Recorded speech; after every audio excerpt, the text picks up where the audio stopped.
Hey y'all, welcome to my channel.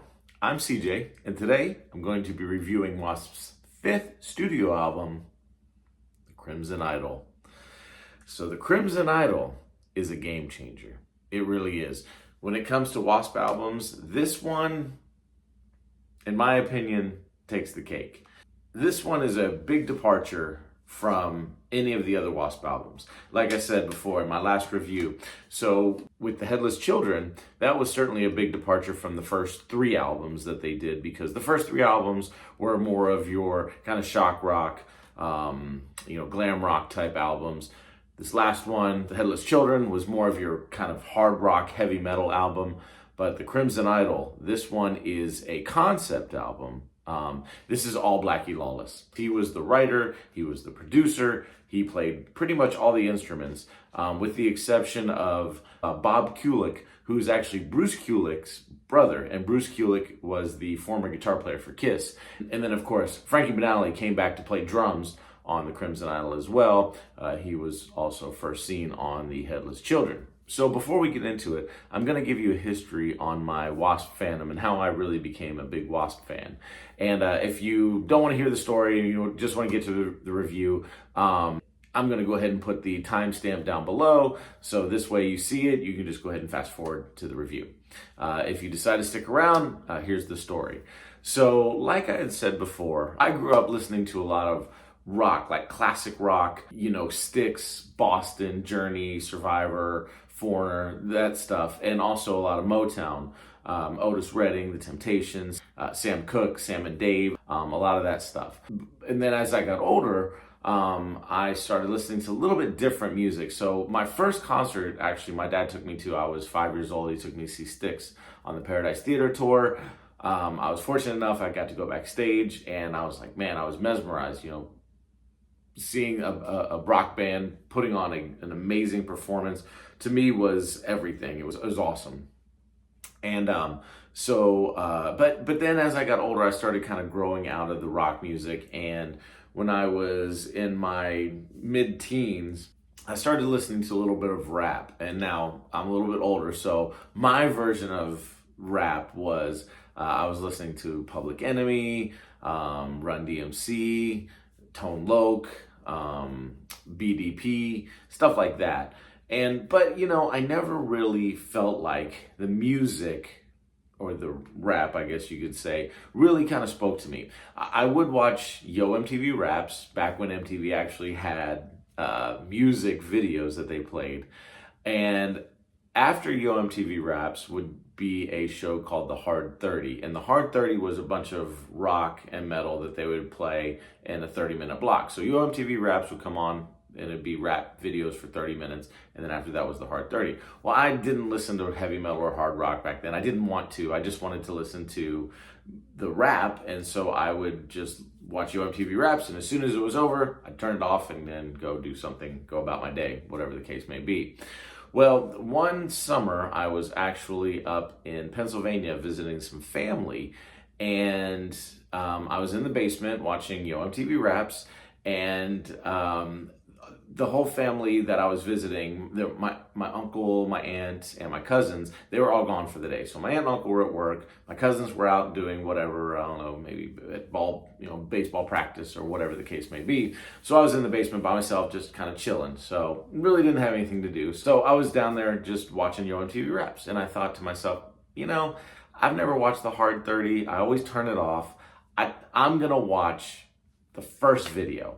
And if I don't like it, if it's what I think in my head of just loud banging noise and a bunch of crap, I'm just going to shut it off and then go about my day like I normally do. So then I watched Yo MTV Raps for my 30 minutes. And then the first song, the first video that came on was 18 in Life by Skid Row. And I'd never heard it before. It may have actually been like a premiere. I think it was pretty new. Probably one of the first times that they had played it. And wow, blew me away. I couldn't believe what I was listening to and seeing. And from literally, as soon as the video was over, I got up out of my chair and I walked over to the mall. Walked because there was a mall that was literally my aunt and uncle's house. You just walk over this little bridge, over this little creek, and there was the mall. It was right there. So I literally got up out of my chair and went over to the mall, and I bought the Skid Row cassette tape. And that song blew me away. Like I said, it was life-changing. I couldn't believe that song that I'd heard, and I was like, this is absolutely amazing. I can't believe that I've been turning this stuff off. And after that, I did no more MTV Raps. It was all the Hard 30, and then of course that evolved into the Headbangers Ball. But then I really started to become a real big rock and metal fan. So after I bought that Skid Row tape, I listened to that 6 months straight, wore it out. I mean, just listened to it over and over constantly, over and over, couldn't get enough. So I wanted to hear more, I was seeking out more rock and more metal, didn't listen to rap anymore, completely put that away. And I was like, this is what I've been looking for. This is what's speaking to me. And so, I had come back from the summer, I was in Pennsylvania. That's where I purchased the Skid Row tape, visiting my aunt and uncle, came back to Texas where I was living at the time, and this guy that lived in my apartment complex, he was a skater, thrasher kid, and he had listened to Metallica, Iron Maiden, and he actually made me a mixtape. One side was Metallica and Justice for All, which had just come out not too long before, and then the other side was Iron Maiden, Seventh Son of a Seventh Son. So that was it. That really opened up my world. I'm like, oh my God, this is amazing. More and more. I want more. So then further down the road, maybe a couple months, maybe 6 months or so, my neighbor, he had moved out and he left all of his cassette tapes, and he had a huge case of cassette tapes. And his parents, my parents and his parents were friends, and he had left his tapes and he didn't want them. I guess he stopped listening to the music, and they knew that I was starting to listen to this music, and they're like, hey, do you want his cassette tapes? And I was like, absolutely. So when I got this huge crate of cassette tapes, it was bands that I'd never listened to, like Dio, more Iron Maiden, more Metallica. It had some Dawkins in there, Ozzy Osbourne, Black Sabbath, just some good stuff, Rainbow. But it also had the first three W.A.S.P albums, so first three W.A.S.P cassette tapes. And I remember going through there and listening, and I loved Dio. I started really getting into Dio and Black Sabbath and Ozzy and more Maiden and Metallica, Megadeth, Anthrax. Really started getting into the metal. And I distinctly remember, I was listening to those first three W.A.S.P cassette tapes, and I'm like, man, it's kind of like I said in my previous reviews about the first three W.A.S.P albums. Like, God, I like it, but there's something missing. It's these songs, these albums, they're not complete. It's like, I don't know, it's not all being put together really well. I don't know if it's the type of music, it's a little too glam for me. I want more, I want that rock, I want that hard rock. I want that, something that's speaking to me. This isn't really speaking to me. There's something there, and it's almost there. It's almost like it's, just right on the precipice of being great, but it's good, but I'm not feeling it. So, but that was always in the back of my mind, W.A.S.P. Even though I'd go listen to other things, I'd listen to other bands and get into other rock bands and metal bands and things like that. And there was just something, though. There's something about W.A.S.P.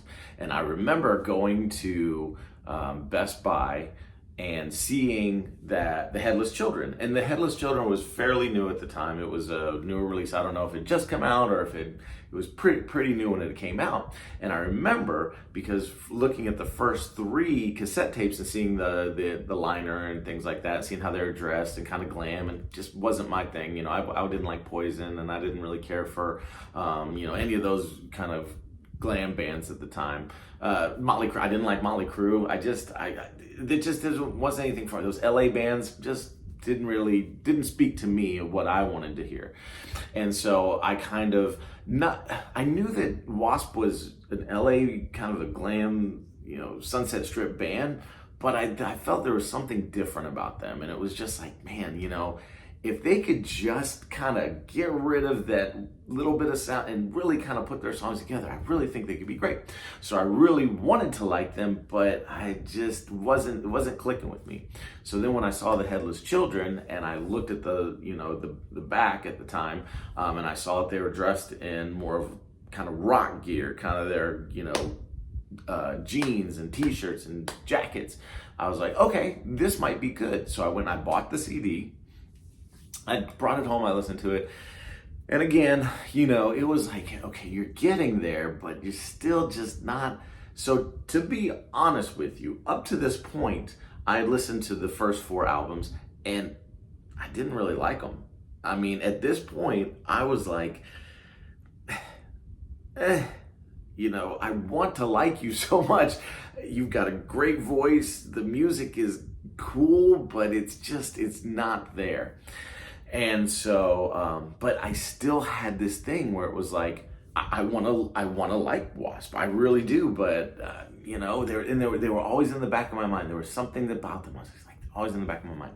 So a couple years later, I was over at a buddy of mine's house. Now, we had a friend who actually worked for Capitol Records, and he would send our friend, because he and a friend of ours were best friends, and he would send him like new cassette tapes, new CDs of either new bands or bands that were coming out with new albums, and he would get the new stuff before anybody else would.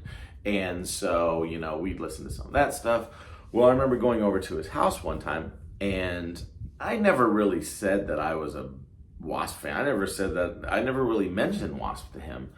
But I do remember, and I'll never forget this. I remember distinctly as I was, we were all hanging out, whatever, playing video games, whatever the case may be.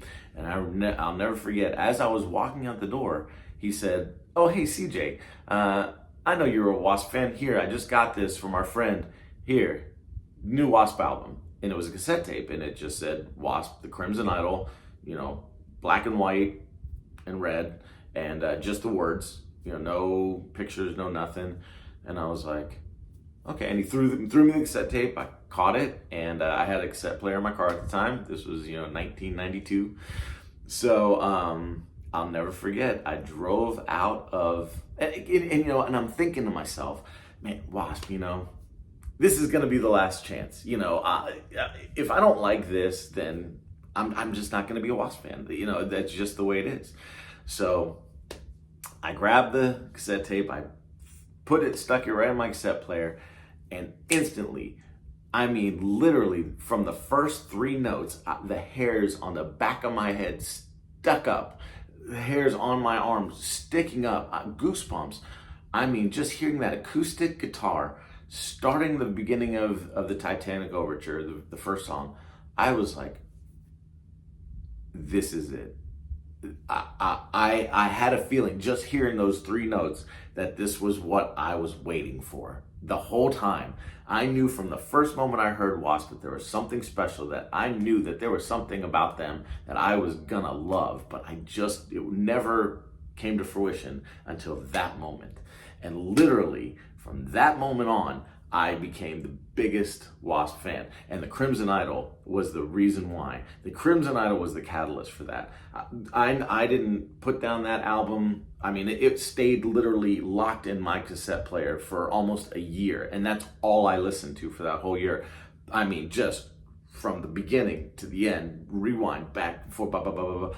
I mean, in fact, the Crimson Idol had such a huge impact on my life that I'll never forget. I was actually in that same friend's truck, and I was playing it for him, and we were driving down the street. I mean, this was probably maybe 2 or 3 months into listening to the Crimson Idol, and he was driving, so I was listening to it as a passenger, not driving, and so I'm air drumming, right? And I'm like, because Frankie Banali, oh my gosh, this is incredible. So his drumming on this album is probably the best drumming that Frankie Banali in my opinion, has ever done. This is peak Frankie Banali. And I'm air drumming in the car, and I'm like, God, man, something speaking. I can do this. I want to do this. I want to play these songs. And literally the next day, the very next day, thinking this, hearing this, air drumming in the car, I went out and bought a drum set, taught myself how to play drums, and then ended up playing in a band for years. We kind of toured over Texas and you know, played a bunch of different shows, live shows. We were together for about 5 years, put out an actual, you know, a CD ourselves. Funny enough, it was a concept album like Crimson Idol is. But man, I tell you, what a game changer. And then after I listened to the Crimson Idol and became that big W.A.S.P fan, I went back and listened to the first 4 albums and really got an appreciation for them. Then I was like, okay, I like these songs. I get these songs now. Again, there's not my favorites, and you know, but they did evolve. Each album, in my opinion, got better and better and better. And you see in my reviews, you can go back and watch my reviews, and you can see they did get better and better, in my opinion. Even before I became a big fan, I felt like they kind of got better. But once I really went back and listened to them, that's when I really felt like, okay, this is what it's all about. This, you know, I get it now. But the Crimson Idol, man, wow. And so, that being said, let's get into the review.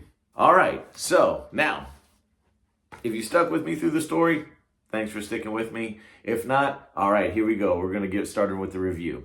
So, starting off, we kick it off with, again, like I've said, in every single W.A.S.P review, Blackie knows how to kick off the albums. I'm telling you, this is no different. This one is the one that got the hairs standing up on the back of my head, listening to the first 3 notes just of this song, knowing that I was in for a wild ride. I'm in for something special here. And the first song is the Titanic Overture. And if you don't know, like I said, this is a concept album. So the story is basically of a young man who grew up in kind of a broken home, somewhat abusive parents, runs away from home, kind of finds solace in buying a guitar. And that guitar becomes his life. You know, he becomes a musician, gets to a band, you know, makes music, deals with a record company, goes on tour, realizes that, you know, life isn't all it's cracked up to be. Being a musician, you know, the music industry really kind of brings you down. And then at the end, it becomes very tragic. I'm not going to get into it. You should check out this album. You should check it out for yourself. You know, I don't want to give too much away, but wow, what a powerful, powerful album this is. And the Titanic Overture is an amazing, amazing, amazing song right off the bat. God, I tell you, this is where you really hear Frankie Banali coming through, shining through. This is the intro. This is the drum beat that I'm air drumming that made me become a drummer. Is right here, right? This first song. So the Titanic Overture kicks it off and basically starts off the album with a little bit of a precursor of who this person is, and basically gets you started off, kicking off the album. So Titanic Overture, I mean, dude, 10 out of 10. 10 out of 10. Second song, The Invisible Boy. Another great rockin' song. I mean, just amazing, powerful. Every single one of these songs is powerful. And you're going to hear a theme from me with every single one of these songs. They're just all freaking amazing. And The Invisible Boy is basically just, he was outshadowed by his brother. His brother was the one who could do no wrong. And I was there dying in the shadow of him. So, you know, he was the whipping boy, basically. And, you know, his parents kind of just threw him away, praised his brother, brought him up, and he was the Invisible Boy, and that kind of got it started. Invisible Boy, sorry, 10 out of 10. Seriously, 10 out of 10. Arena of Pleasure. Man, this song hits hard. This is just, man, I'm telling you, again, I can't speak highly enough of this album. If you have not heard this album, if you have not had the pleasure of getting to experience this album, and if you've never heard of W.A.S.P before, this is the album you need to go listen to. Now, again, I know that I became a W.A.S.P fan later on. I became a W.A.S.P fan on this album. And a lot of people will say, oh, the first album's the best. You know, you got I Want to Be Somebody and all these other. And again, a good album. But man, if you've never heard W.A.S.P before, this is the one I suggest you go listen to. This one has got everything. This is where Blackie really brings it all together. This isn't a W.A.S.P album. This is a Blackie Lawless album. But I mean, obviously he uses the name. It's, you know, him, you know, it's just Blackie Lawless and some, you know, some awesome players. Like I said, you know, Frankie Benali coming back on drums, Bob Kulick on guitar, and then Blackie plays all the other instruments basically, and wrote all the songs, produced the whole entire album. He did it all. This is his crown jewel, and he deserves all the accolades and all the praise for this album because he put his heart and soul into it, and you can really tell. And it's like I said before, you know, his one of his biggest influences, The Who and Tommy. Tommy is a concept album that The Who put out. Pete Townshend's one of his biggest influences. That's why he became a guitar player. And you can kind of hear some Tommy-ish tones, themes, music in this album, but it's all Blackie Lawless. I mean, really, honestly, if you break it down, it's an incredible album. And Arena of Pleasure, if I haven't said it, 10 out of 10. Arena of Pleasure is basically a song about him playing music, finding that guitar, playing music, playing in arenas. Arena of Pleasure is like, that's his pleasure. You know, he loves playing arenas. He loves playing music in arenas. And like I said, 10 out of 10. Chainsaw Charlie, Murders in the New Morgue. Wow.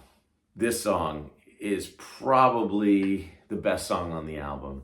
And it's about the music industry. It's about how it chews you up and spits you out. And Chainsaw Charlie is Chainsaw Charlie's Morgue, where the music comes to die. It's basically talking about the music industry, you know, the record labels, and how they chew you up and they spit you out, and how it's just a terrible industry, and it's how it's so hard, and that they take everything from you. Chainsaw Charlie, unbelievable song, powerful. It's got chainsaws in it, you know. I mean, what gets more metal than a chainsaw in a song, you know? But it's really great. A lot of different transitions in this, a lot of different beats, but it's just driving. The whole album up to this point is just rock, metal, just in your face. I mean, unbelievable music. Unbelievable. I mean, Blackie Lawless is an absolute genius for writing this album. And Chainsaw Charlie, if I could give it 11, I could. I mean, but obviously there's only 10, so this is definitely getting a 10 out of 10. 100%. Gypsy Meets a Boy. This one kind of slows everything down a little bit.